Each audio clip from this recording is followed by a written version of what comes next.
Hello and welcome to Badgers Basketball Battlestar Galactica. This is your host, Will Huth, with a quick episode after Wisconsin's victory over Minnesota. This is another example. I forgot the exact quote Greg Gard had earlier this year, but he said something effective like, the guys in this team made things harder than it has to be. And if that wasn't on display tonight, my goodness.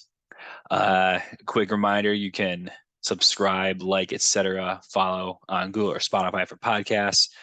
Twitter handle is Badgers Basketball BG. That's the same thing for YouTube. And any questions, concerns, complaints, etc., can be emailed at badgersbasketballbg@gmail.com.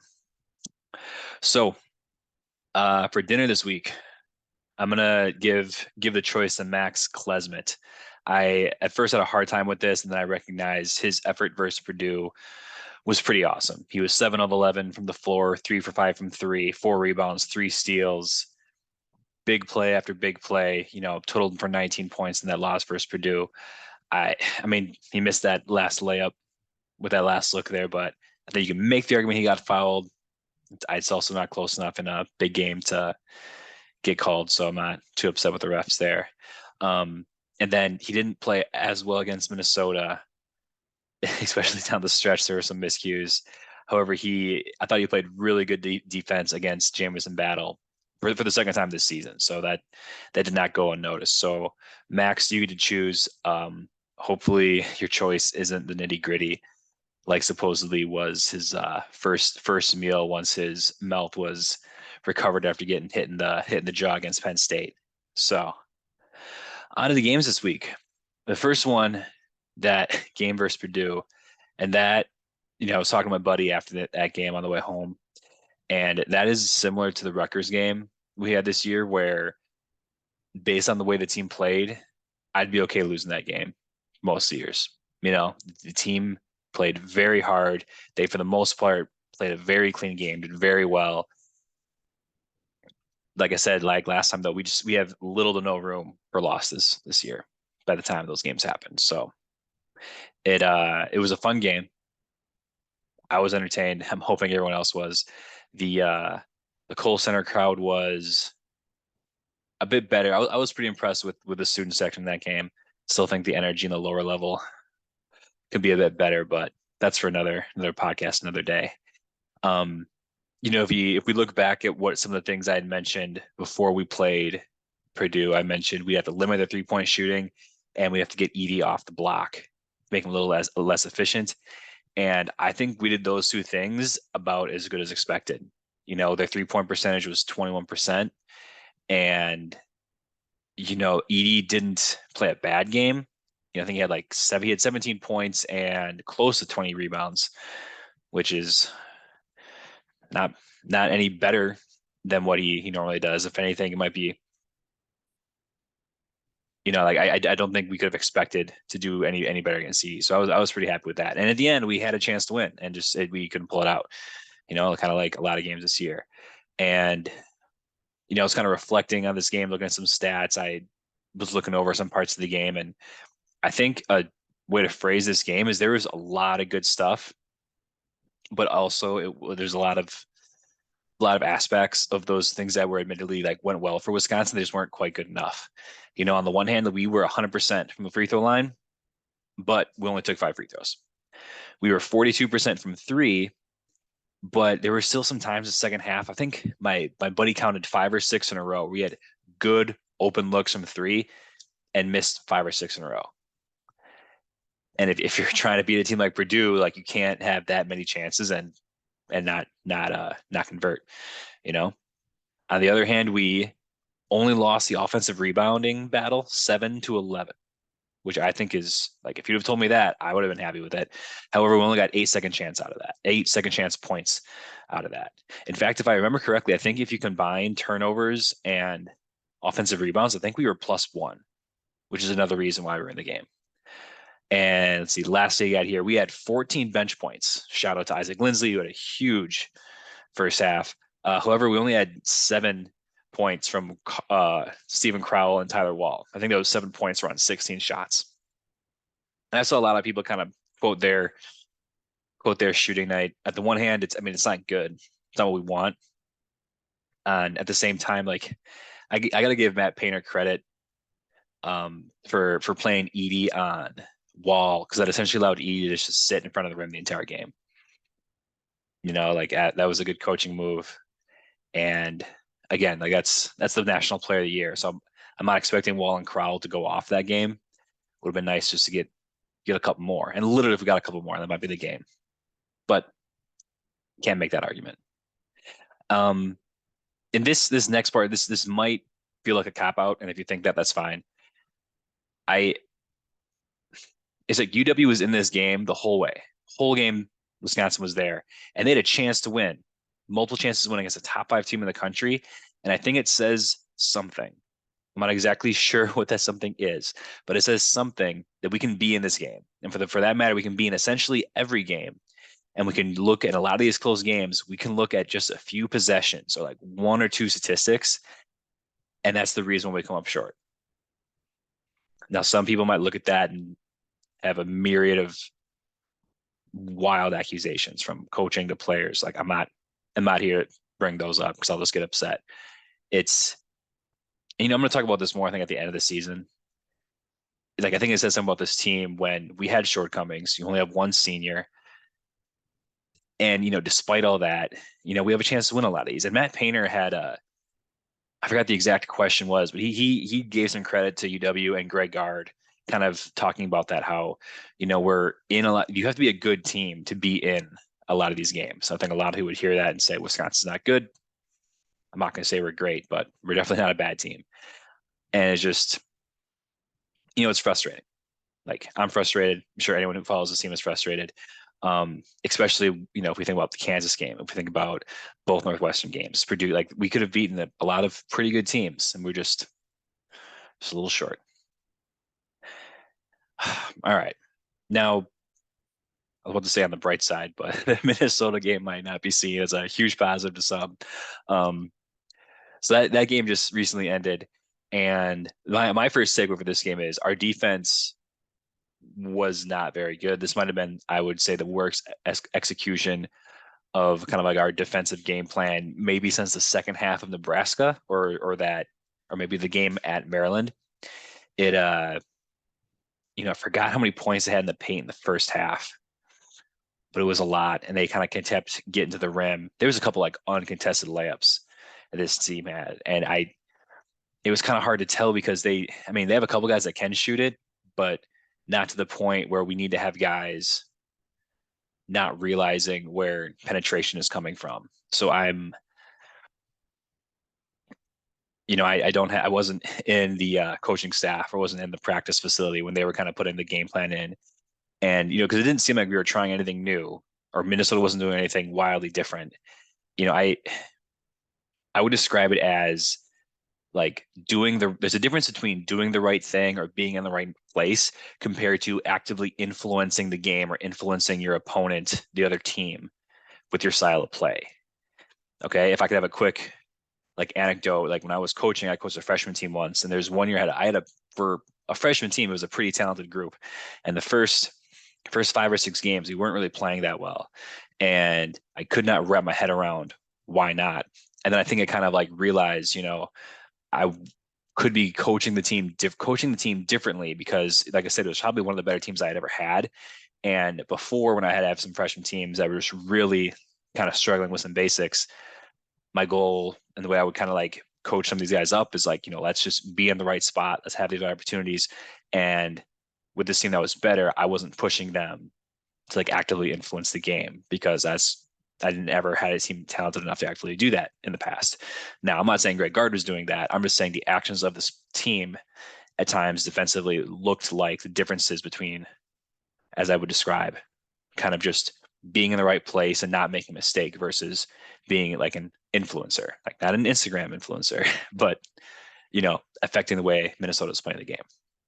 To their credit, second half was much better. I think Chucky Hepburn getting a lot of minutes. I don't think he came off the floor in the second half. I think that was obviously a huge part of it. He brought some energy, and we in general also like we contested a lot more shots, and we gave up much fewer layups. I think I saw a tweet that Minnesota finished 3 of 14 from the floor, and that's a great way to win a game if you can force a team to finish like that. On the flip side, shout out to the offensive game plan, especially in the second half, which was essentially feed the post and then keep feeding the post until they stop. And if they stop, you keep feeding the post.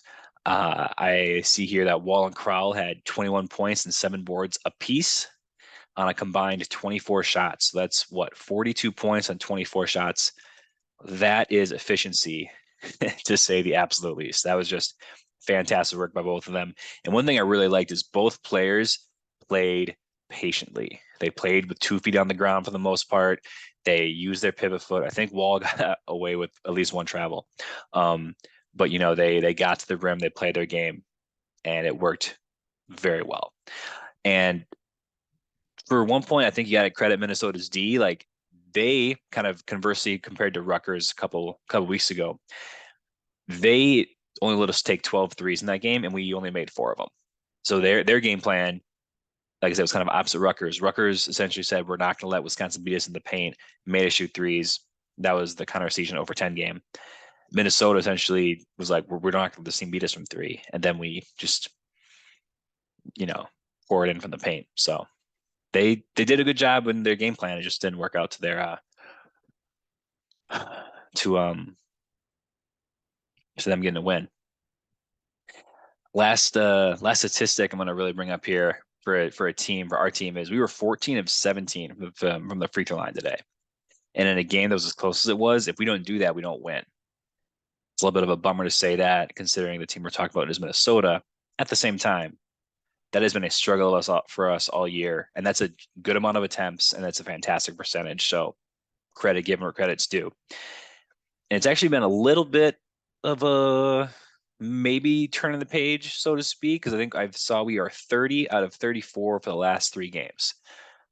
Like I said, there's been a couple games like Michigan. I think we only had 5 or 6 attempts in the first, in regulation. Purdue, we only had 5 attempts in the game. So the attempts could be better, but it's an improvement, and we'll take it. And I think I wouldn't be able to have this podcast if we didn't talk about the end of the game. I will just start with when we were up 3 and we fouled a player who had recently been subbed in from Minnesota. His name was Taurus Samuels. And immediately I saw people on message boards or Twitter start complaining how we fouled too early. However, this is a guy who, up to before he got in the game, hadn't seen the court the whole game. So he's coming in cold. And then out of curiosity, because I remember he started the season as a starter, I think. And I checked ESPN after the game. In the last month, he hasn't played over 5 minutes in a game. So that's essentially since February 4th. So I don't know what's going on there, but his playing time has drastically dropped, and he's a 61% free throw shooter. So having Chucky Hepburn, one of the best on-ball point guards in the Big Ten, who was going for a steal. He wasn't intentionally fouling. Like, he was trying to get a steal. I think that's worth it, even if you foul too early. Like, if you let the guy give the ball up to a better free throw shooter or a guy who can make something quick happen off the dribble and get a 3-point attempt off, not the way you want the possession to go. So I thought that was great. After that, like, my goodness, I I think people will see that and they will immediately question coaching, which to a point I get. However, like, these situations aren't foreign to players. Like, they've played and watched so much basketball. Like, they know what's a smart play, not a smart play, what to do, what not to do. And so I just want to just speak into existence. Like, don't think that every single action is what guard says. And if you're watching the game, there was a couple times things happen and you can see just looking guard's face if he's about to say, like, why are we doing this? Like, this is not. So unless if you're in the practice or in the huddle, you hear what he says. Like, let's all take a collective breath. Okay. I have another anecdote about a freshman team I coached, and it was kind of that same team that, was pretty good, but kind of was a different way I had to coach him. And even despite that kind of new way of coaching him, we were kind of struggling during the season.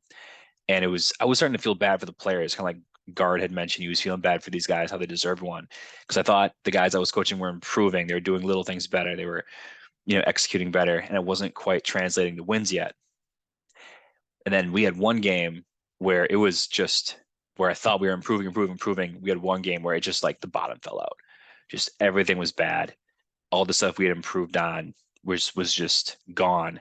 And for a little bit, like a day or so, I was like, oh my gosh, like is this team just gonna not be able to put it together? However, then we went on a streak, we won like 5 or 6 in a row. And so my takeaway that year was that team essentially needed to have all this bad play come out and I don't want to say hit rock bottom, but I think they needed that self, not self-inflicted wound, but almost like a kind of like a shake to reality of what it takes to play a full game. And then a lot of those issues were gone the rest of the season. So I'm almost wondering if Wisconsin, a team that has had some struggles in late game execution, needed to have a game like this where just so many poor decisions, so many things kind of almost become terrible. However, despite that, we get a win. So am I saying the rest of the season we're just going to be perfect in late game situations? No, but I'm wondering if it's a similar take and just that like this is like this last like flush of negative decision making, so to speak. At least that's my optimist take on it. In the end, though, a win's a win. Let's get these guys home. Let's prep for the Big Ten tournament, which for Wisconsin will start on Wednesday, March 9th at 5:30 p.m. If we win that game, we know immediately we will play Iowa on Thursday, March 10th at 1:30 p.m. And if we win that game, we know for sure we will play Michigan State at 1:30 p.m. on Friday, March 11th. However, the Iowa and Michigan State games don't matter. We don't beat Ohio State, which is a talented team. Ohio State is weirdly, I have seen them play a lot of games this year, and don't let their record, which is 13 and 18 for the year and 5 and 15 in conference, like don't let that fool you. They got some very talented players. Chris Holtman's a good coach. I think similar to Wisconsin, I don't know if that roster was kind of constructed as good as it could have been. And that this could be a full episode just kind of talking about how we have this big matchup in the Big Ten tournament with Ohio State. Now, what it comes down to though is like they have a lot of guys that do the right things, but I'm not sure if they play super well off each other because they got Bryce Sensabaugh, great player. He's kind of built off this isolation game, and which is fine, but the centers they have aren't really guys that can be like stretch centers and can with a power forward isolating, they can't step out and shoot, and they have a couple of good shooters, but they are kind of guys that need some, you know, penetration to kind of get them set up shots. And it has some of them, but like I said, Sensabaugh is kind of guy needs to be in isolation. Suing could be that guy, but he's not a very good 3-point shooter, so his guy can oftentimes sag. So it's just a lot of little things that don't quite work out in their favor, though. Speaking of one of these players, Zed Key. I love Zed Key. Great player. I wish he was a Badger for that matter. He injured his shoulder against who was that? I want to say Illinois, but don't quote me on that. So, and he had season-ending surgery, so he won't be in the game. He's the player that's given Wisconsin trouble. So while I'm not happy he's injured, it'll make the game a little bit easier.